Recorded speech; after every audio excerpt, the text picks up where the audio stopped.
Okay, guys, welcome back. Welcome back to day 15 of rotation mechanics, where we start the topic of rolling, which is very important. But in the last class, I've already introduced what rolling is to an extent, a small limit, and I've already told you what is toppling. So let's talk about toppling a little. We need to talk about toppling a little. We need to do one or two problems on toppling, and then we go to the original idea of rolling. So toppling is basically when you have a body which is like very tall, let's just say. Okay. We all know that it is easy to topple this body compared to this body, right? It's practical, it's something that you can practically feel. Let's just say weight of both the bodies is equal, mg and mg only. But it is clearly understandable that the first body is easily to get, I mean, easy to topple the first body. It's like, you do know this thing, right? Tall people are easy to, uh, fumble or topple or whatever you call it as. It's easy to push them away. But short people, they have their center of gravity really low, and it is not easy to topple them. Okay. So, what do you see here? Like, why is it easy in the first case to topple a person or a body? Why is it easy? Anybody can speak. You can unmute yourself, right? So, Aditya, speak up.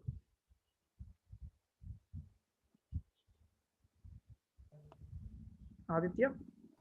Sir, it is because more at the corner we have the more the length, na, sir, the more the torque will add, and it will have a good force Exactly. to do it. So let's just imagine in the both cases the body is toppling about this edge. It's as if the body is falling over this edge. Okay. So if the body is falling over that edge, you can clearly observe one point that mg is creating a torque in this direction, which is not going to allow it. But this force, the external force, is going to push it in the opposite direction. So that external force is the reason why it is toppling. In this case also, if external force is creating this torque, mg is creating the torque in the opposite direction. But clearly observe, mg into perpendicular distance is this value, but force into perpendicular distance about this point, right? So you see that this is the amount of perpendicular distance you're getting when it comes to the torque because of force. And when in the second case, the perpendicular distance is very small. So the amount of torque the external force creating in the tall body,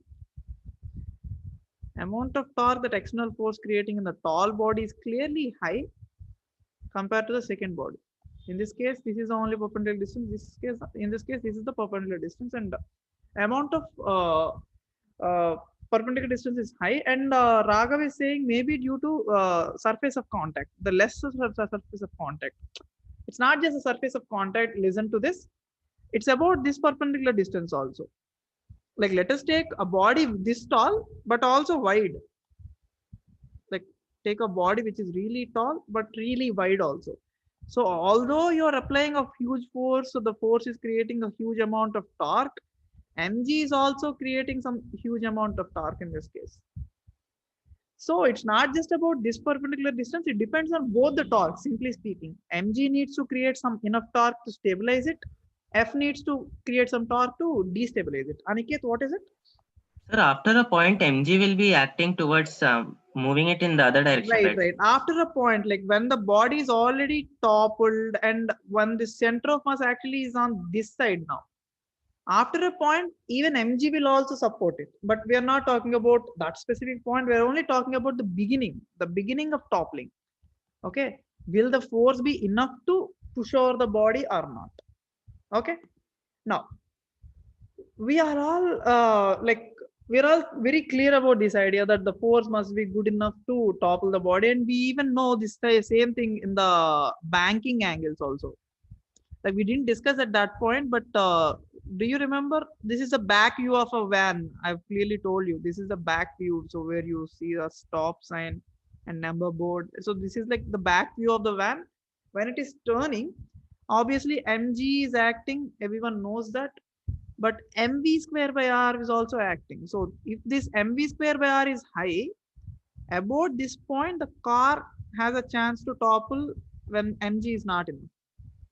So this is the reason why tall vehicles, like you see these trucks with high, what do you see? This is again the back view of a truck.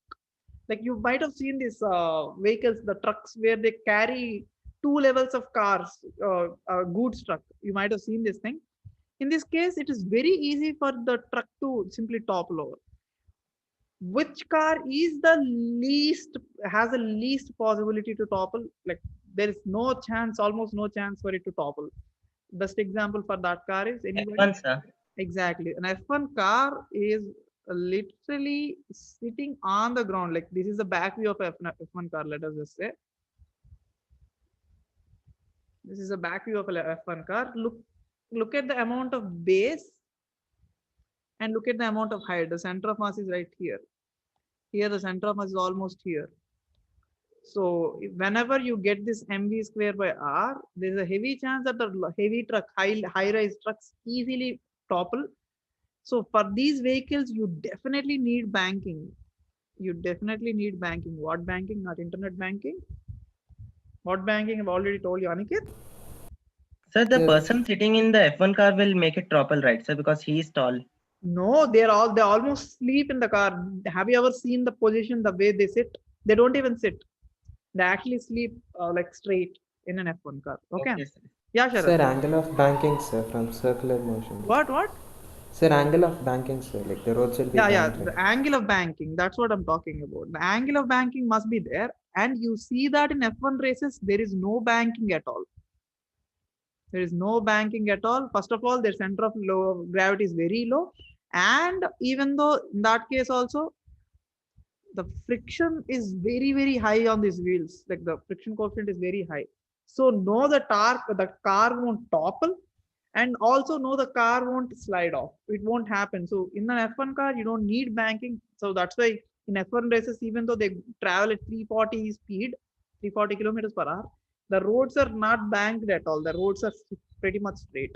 So that is the reason. So you don't have a chance of toppling at all. Sharath is saying Alto 800, Alto 800 will easily topple.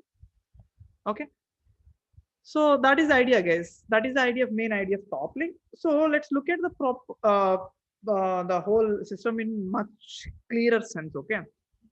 We are all forgetting about a one specific force completely that is acting on the body. We didn't even consider that, which is a sad thing.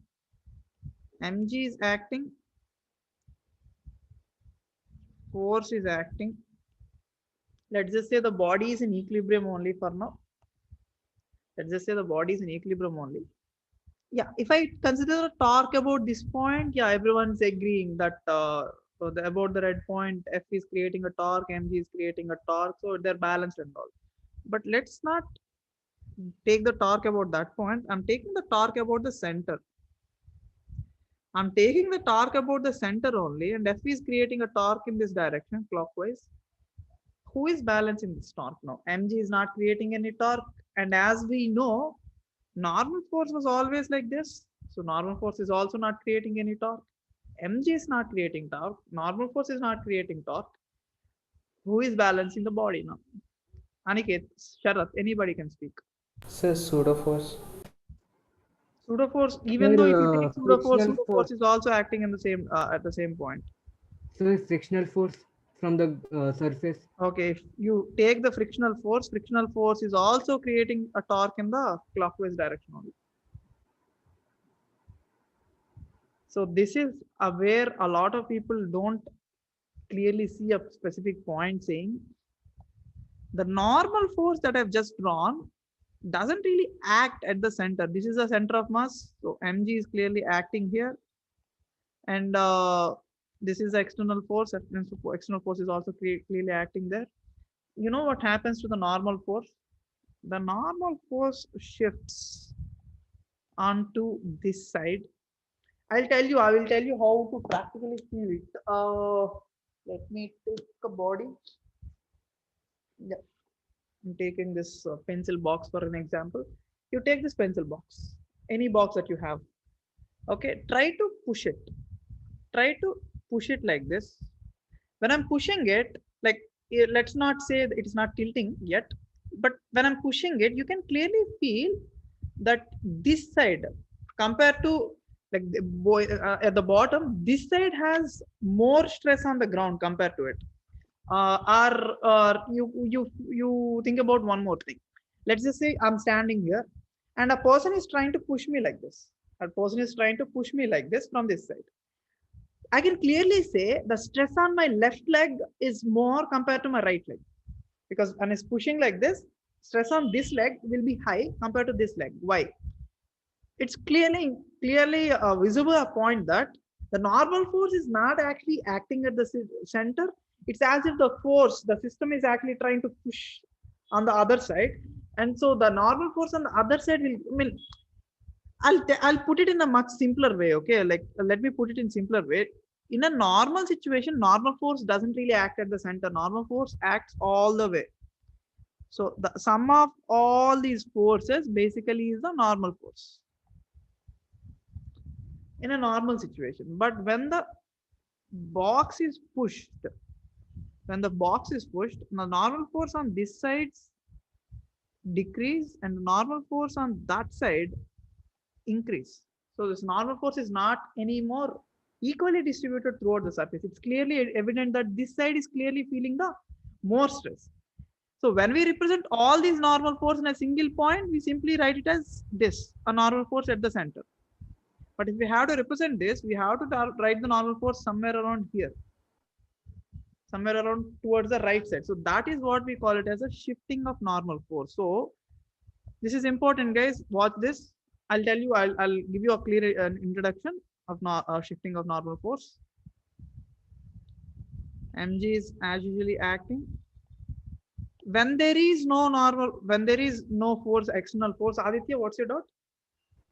So you told like the normal force shifts, sir. So The if normal forces? normal force, like you were saying, the normal force shifts for that force. I can't hear your voice. It's breaking or it's too low. 1 second. Sir, now can you hear me? A little better, but what is it? Tell me. Like you told, normal force will shift accordingly, na sir.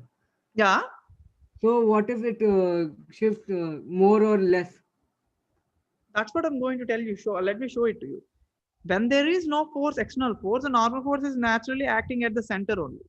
But as I start putting the force, as I increase the force, keep increasing it, as I keep increasing it, as I keep adding to this force, the normal force slowly shifts onto this and keeps on balancing the torque, external torque. Look, whenever in this situation, the normal force is shifting, this torque is balanced by the normal force torque. If you take it about the center of mass. Okay, so the normal force is slowly shifting and it is slowly balancing all the torques. And there comes a point where the normal force cannot shift any further. This is the end. After this point, normal force can't act here, right? It's not a possible case. So the normal force keeps on moving, goes to its end, and at that point, at that end point, the normal force will not shift anymore. And if you push it further, if only you increase this force much further, then the body topples. So guys, remember this point. Whenever you are talking about a body which is about to topple, the normal force already shifted. Whenever a body is about to topple, the normal force is already shifted. This is an important point that you need to remember. So in all the problems, like let us take this body, let us take a cone, for example, or anything. The normal force when a body is about to topple, like in the problem, they give find the force to topple the body. So it's already talking about the toppling case. So you take the normal force at the edge only already. Find the force that is required to topple the cone. So since that's the case, the normal force is already at the edge. So when you are writing the torque about this point, you don't consider the torque due to normal force. Torque due to normal force is 0 because normal force is passing through that point. Okay, so this is something that you need to understand. I mean, like you don't really get problems on that, but you just need to understand this specific point that the normal force shifts its distance from point to point if you keep on adding the forces. I hope you clearly understand. To even make it better, let us say somebody's actually pushed you from behind. Let's say somebody actually pushed you from behind. Just imagine if you have someone with you, ask them to, you stand up and ask them to push you. what happens, like if they slowly push, what happens on your feet? Your force slowly goes onto the toes and you come back. Your force slowly goes onto your toe, on your feet, not on your hands. Nobody stands on your hands, right? So on your feet, the force actually goes onto your toes and you come back. And if they push you hard enough, the normal force completely shifts onto your toes. So it's as if you go this, you go to this point, and after a point you come simply topple, right? So that is what happens. So the important point that you need to understand is the normal force always shifts when it's at the extreme point. So whenever you're talking about the toppling condition, normal force is already shifted to the extreme point, and you don't need to take the torque about the normal force anymore. Okay, so let us just do a single problem, one problem, and we can move on to the next idea. Okay, I hope I made it clear. There is this cone of height h, radius r. Does anyone remember the height? No, you don't need it. Of course, sectional force is here. Mass of the cone is m, so mg is acting here. Find the force required. Find this force required. How much is this force so that I topple the cone? Try to do the question quick.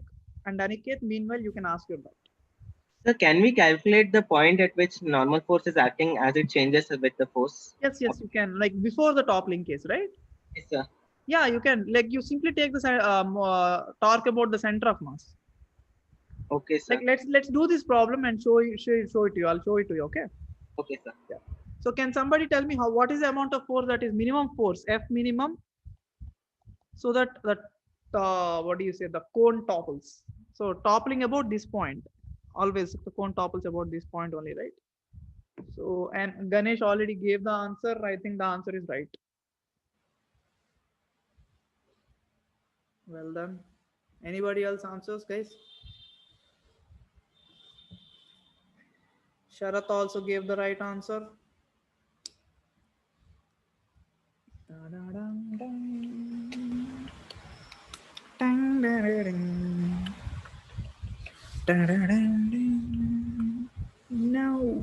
nobody else.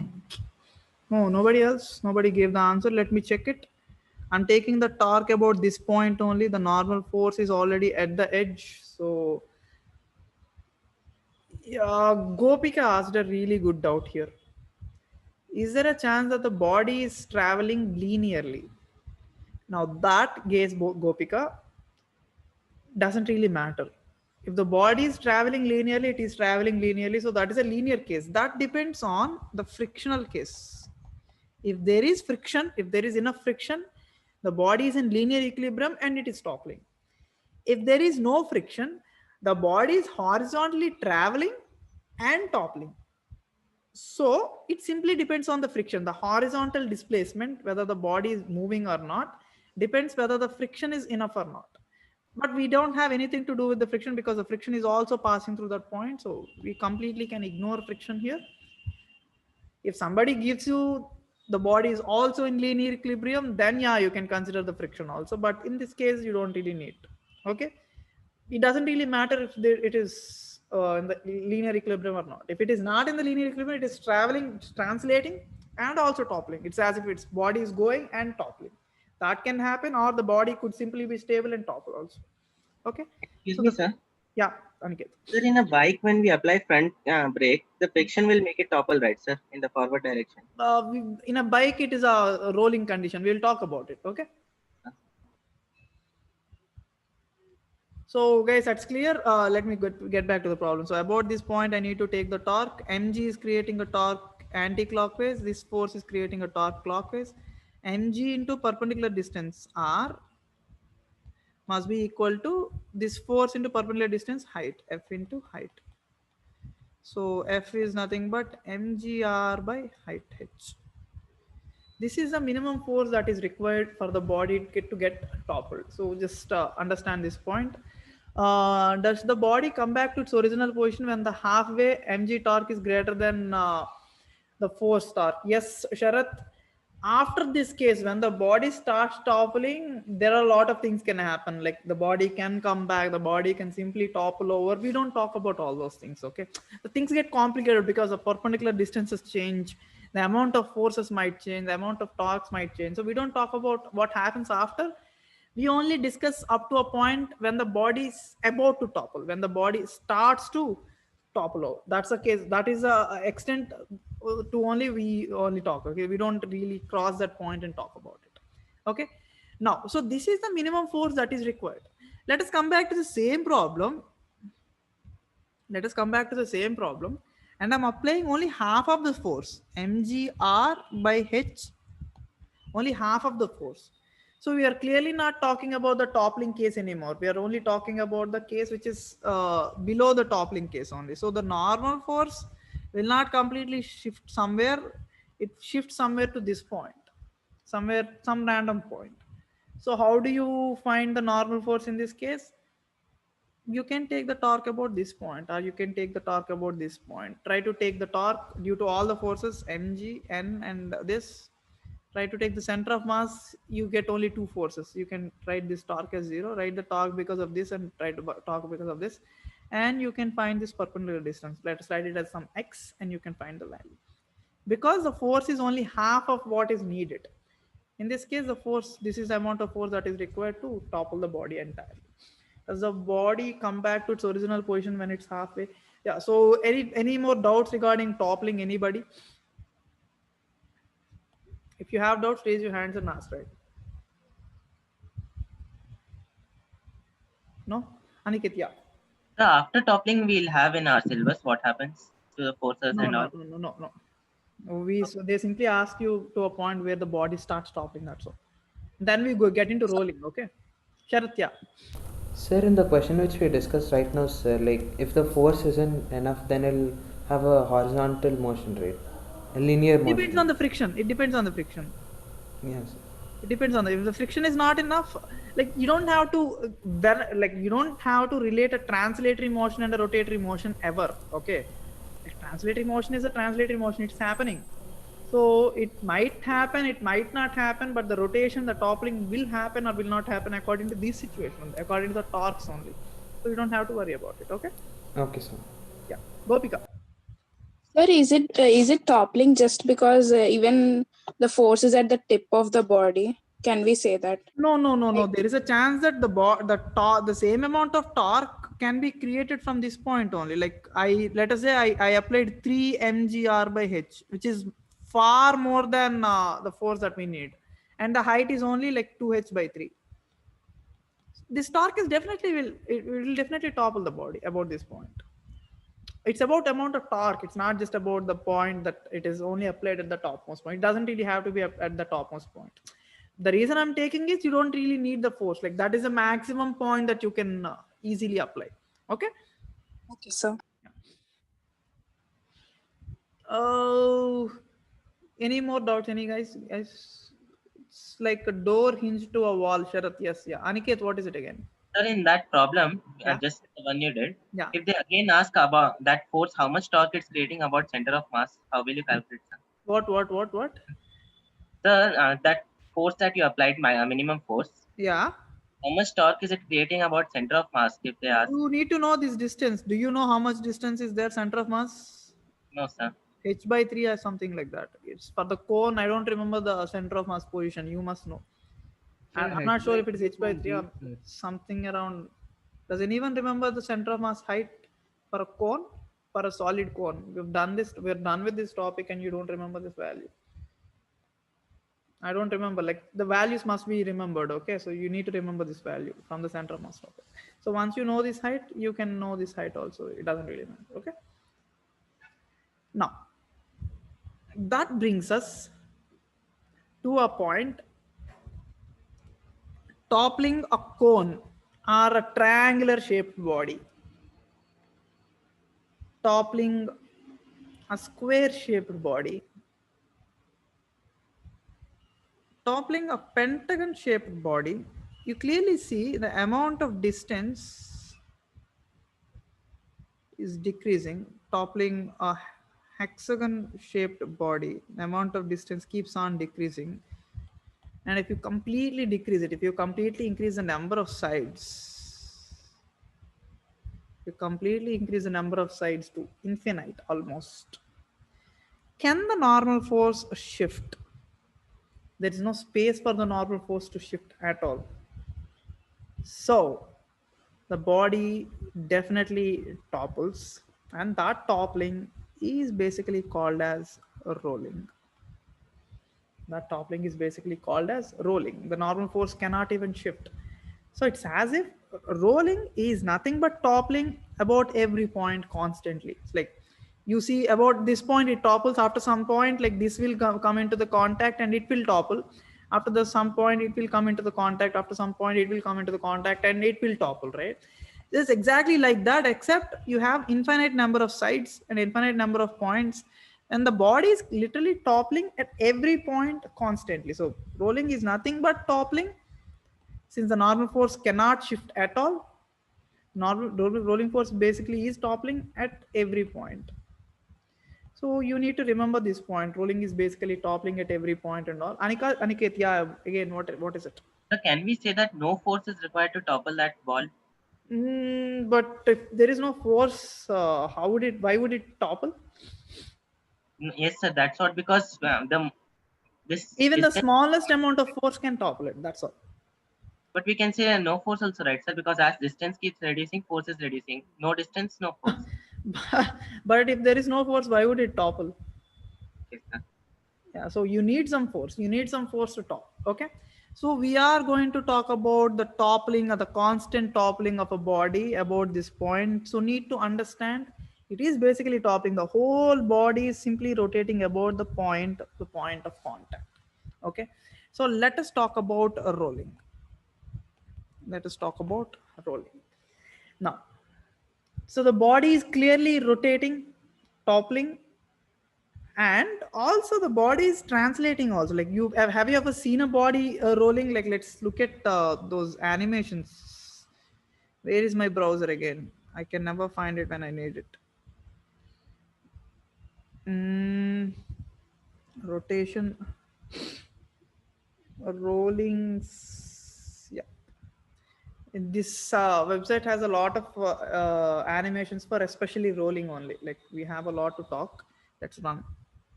Now you see a body which is simply rolling. Okay, and that's nothing but just a point which is traced on a body, and that is how it looks like if you talk about a specific point. What more things that does it have? Acha, the velocity component, and there is a lot to talk.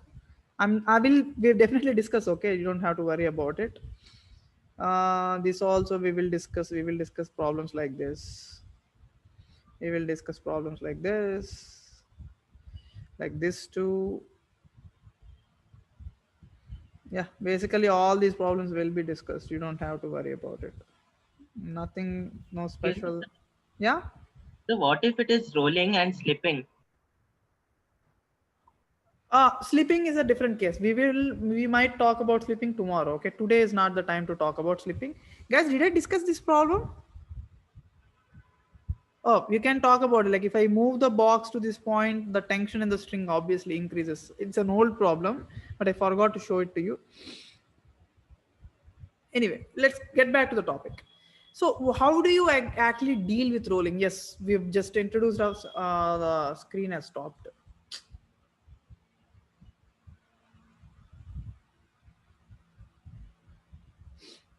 We've introduced ourselves to the topic of rolling, what's happening and all, but how do we deal with it? Like what do we need to talk about in the topic of rolling? Can you see the screen, guys? Yes, sir. Yeah. So let's talk about the whole idea about rolling. Now, rolling is basically, like I mentioned, what we do is we consider that a body is translating and the body is also having some angular velocity. So the body is linearly moving, the body is angularly moving, and what we are seeing right now is a combination of both the things, the linear motion and the angular motion of a body, and the combination of both the things. So we are going to deduce a lot of things from this point, okay, like one by one. But we've done this thing in the past. Like when you see a body which is translating and rotating, what do we do is like we simply divide the body into two parts, where it is completely translating, where it is completely rotating. And this is how we deal with it. Like the body is translating and rotating. So the translation speed is nothing but v, the rotation speed, not, don't call it as rotational, the angular speed is nothing but omega. So it's a combination of both the things. And here comes the important thing. Now, when you have both the things for a body, like with the translation and the rotation, we can talk about, we've already done this thing. Because of translation, each and every point has a speed v, v, v. They call it as VCM, center of masses velocity. VCM, VCM, VCM, and VCM. And because of rotation, we have R omega like this, R omega like this, and R omega like this, and R omega like this. Agree? Now, when I do something, when I add these two, can I fit it into this diagram? If I have to write the velocity of any point, I want to write the velocity of this point, let's just say VCM is like this, and R omega, oh, it didn't change the color. R omega is like this, and this is the resultant of both the velocities. You want the velocity of any point, let's just take any random point inside, okay? That has VCM because of this body, and the random point has some R1 radius, let's just imagine, okay? So R1 radius. So R1 omega like this, like, you know, the thing, the tangential velocities, right? So R1 omega like this is R1. So this is the resultant velocity. The resultant of these two velocities is the resultant velocity. So this is how we decide the velocity of any point. Can somebody tell me the velocity of this point? Anybody? Is anyone in the class? Yeah, Yes. Niket, speak up. The VCM in same direction, R omega in that upper direction. VCM is exactly like that, and R omega will be vertically upward. So the resultant of these two velocities, right? Let me draw a fresh diagram and let's talk about it, okay? You don't get to see it anymore.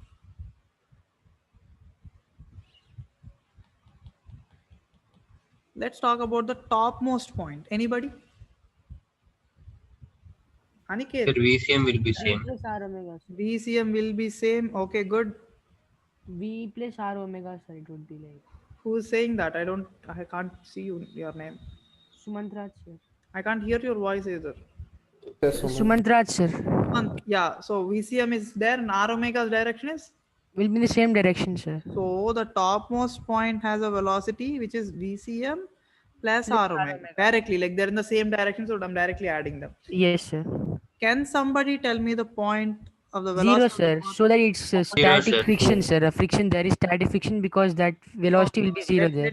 Let me complete it. VCM is like this, R omega is like this, and this is where the whole topic is going to. Like on this point, the whole topic is going to be, you know, dependent on. Okay, we are talking about the bottommost point, and there is a word called pure rolling. There's a word called pure rolling. Pure rolling means the bottommost point that is in contact with the ground, it should not have a relative velocity with the ground. I'm not saying it is zero. I'm not saying it is zero. I'm saying the bottommost point should not have any relative velocity with the surface it is in contact with. There shouldn't be any sliding in between them. There shouldn't be any sliding in between them. There shouldn't be any relative velocity in between them. But here the ground's velocity is zero anyway. Since the ground's velocity is zero, the velocity of this point must also be zero. So that is why I'm writing VCM minus R omega equals to zero, which makes VCM equals to R omega. You've seen this thing already in the past, but that is a different case and this is a different case. We are talking about pure rolling. We are not simply, guys, please, Sharath, what is it? Sir, can we say that if VCM is greater than R omega, so then the object will be sliding and rolling? Exactly, like we will be talking about it. Whenever this VCM and R omega are not equal, which means the bottommost point has some velocity, it means it is slipping or sliding, or there are more cases that we are going to discuss tomorrow. But for today, Whenever it is called as pure rolling, when you say a body is purely rolling, the bottommost point and the ground must stay in a contact at that instant.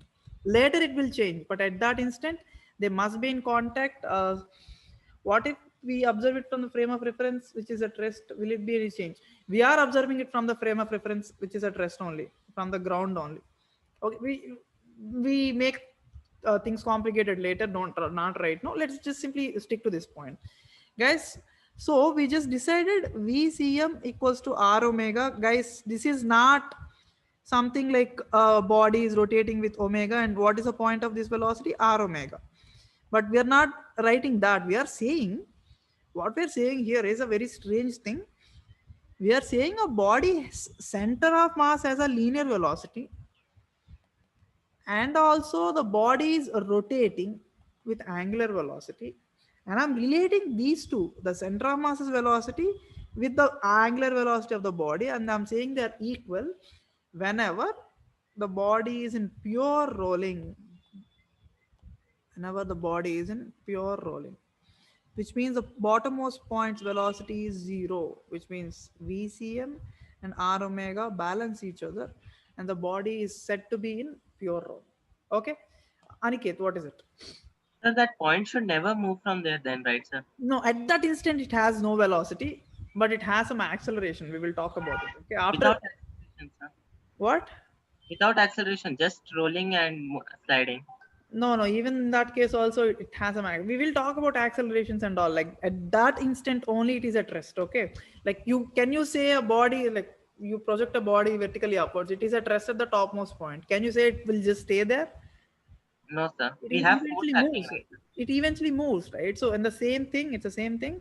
The body eventually will move, but at that instant, the velocity of the point is 0. So please observe that point. Okay, sir. So let us get back to that point. Instead of writing, I'm going to write all the VCMs to all the points. VCM, VCM, VCM, VCM. Instead of writing R omega, I'm going to write VCM only. Like as a magnitude, that's all. VCM is upwards, VCM in this direction. So what can you see here? Can anybody see? The resultant of these two, the resultant of these two, the resultant of these two, the resultant of these two. The body's points, different points, it has 0 velocity. That thing is there in the middle. Sorry. This has a root 2v. This has 2v. This has a root 2v. Do you all agree with the velocities? Yes, sir. Yeah. So whenever a body is in pure rolling, you can do both the things. You can simply represent the whole thing with a single velocity. Like the whole body is simply rotating about this point with different velocities. Like the velocity of this point is 0. The topmost point has a velocity 2v. This has root 2v. This wait. This has a root 2v like this. The center already has v. We can talk about all these things either in this direction or happily talk about separately about them, like v omega. You can happily talk about them in this direction or in this way also, or you can happily talk about them in this way also. This is totally fine. This is fine and that is also fine. Okay. So what about other points? Which other point do you want to talk about? You Any tell other me. point? Huh? Any other point? Like you take any other point, like take this point. Let's go back to this diagram. From this, take this point, you have VCM, and from this you have R omega. So the VCM and R omega, like on the third diagram, of course, not here. The third diagram, you simply write VCM is like this, R omega is like this. So the resultant is this. That's all. You can talk about the resultant velocity of any point. It's fine. Okay, sir. Okay. Sharath, notification. What is notification? Acha, you're talking about the whole thing. What's that?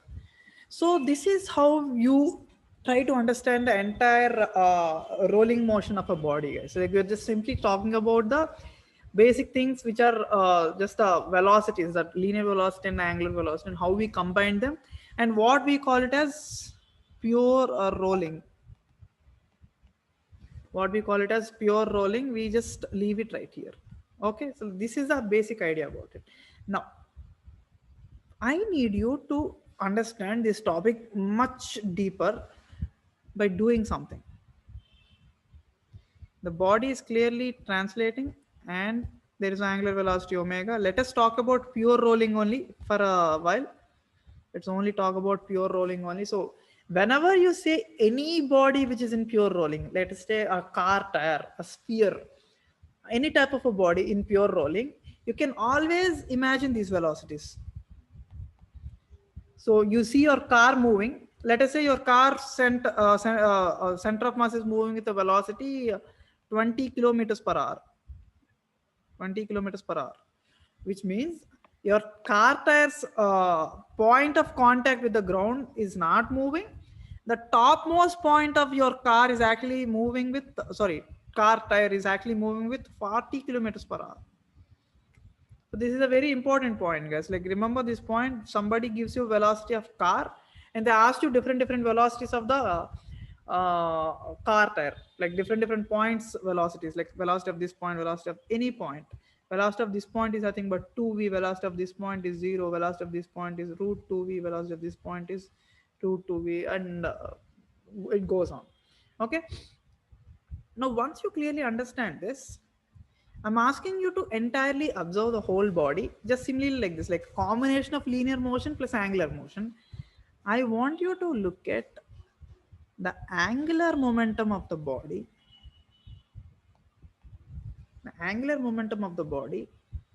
and kinetic energy of the body. This is like a homework for you people. I want the angular momentum of the body about this point or this point, any point that you can.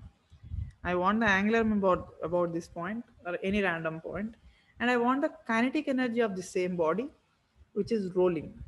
Okay, like you can take a disk if you want, a disk which is rolling with v and rotating with angular velocity omega. I'll take this as a homework for you for today. Okay, right? Try to write the angular momentum and kinetic energy of the body. You'll get to see some strange things.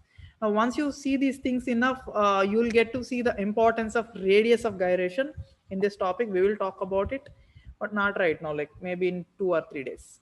Okay, but this is just like an introduction to the entire topic. I need you to understand this entirely. Once you're clear about this, they're going to win. There will be a lot of problems regarding this thing. Aniket, what is it? Sir, both of these kinetic energy and angular momentum are just some of the linear and rotational, right, sir? Like some of, yeah, exactly, some of those things, that's all.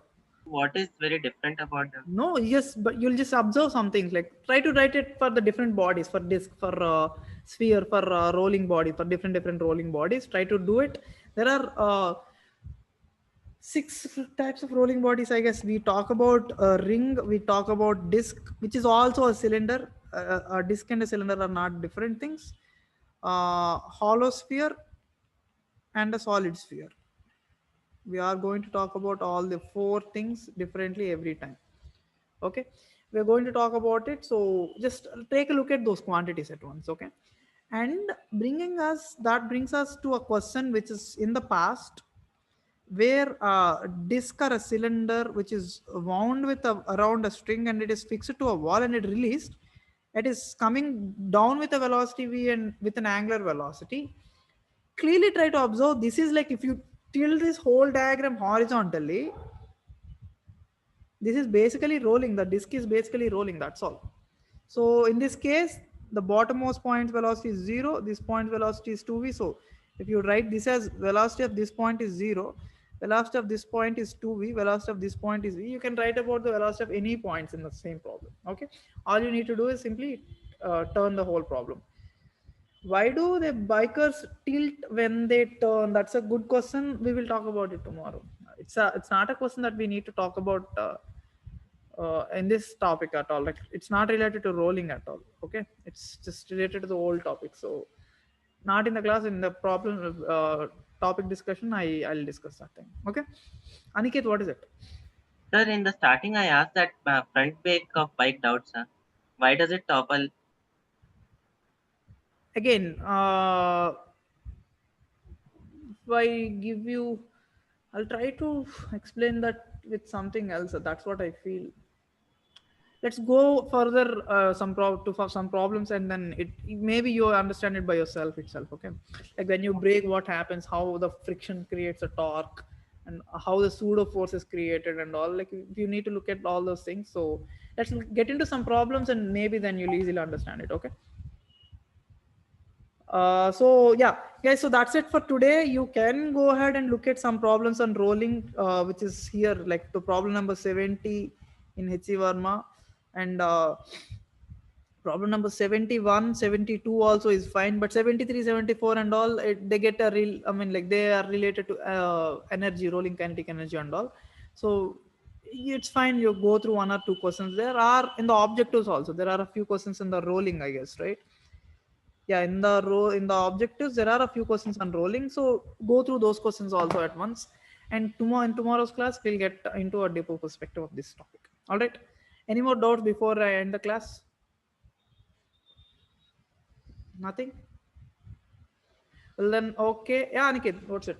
So if we want to define rolling, how will we define it? I already did in the beginning of the class.